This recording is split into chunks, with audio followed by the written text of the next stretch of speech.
17 అధ్యాయం దగ్గర మనం చదివితే, నిందారహితుడివై నువ్వు ఉండు అబ్రహాం, నీకును నాకును నిబంధన నేను చేసి ఉన్నానుగా, ఆ నిబంధన నేను నిలపబోతున్నానని.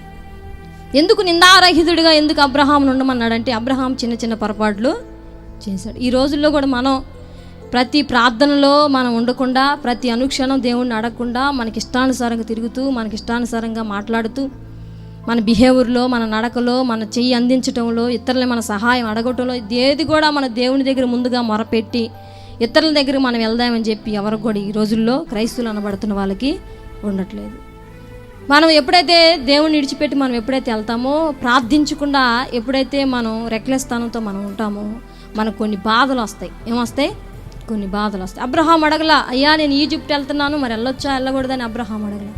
అక్కడి నుంచి ఒకటే బాధ, ఒకటే కన్నీళ్ళు. శారాని తీసుకెళ్ళటం, మరి ఆ చుట్టూ ఆయన కాపలా కాయటం, అదే రీతిగా శారాకి దాసిగా ఆగర్ని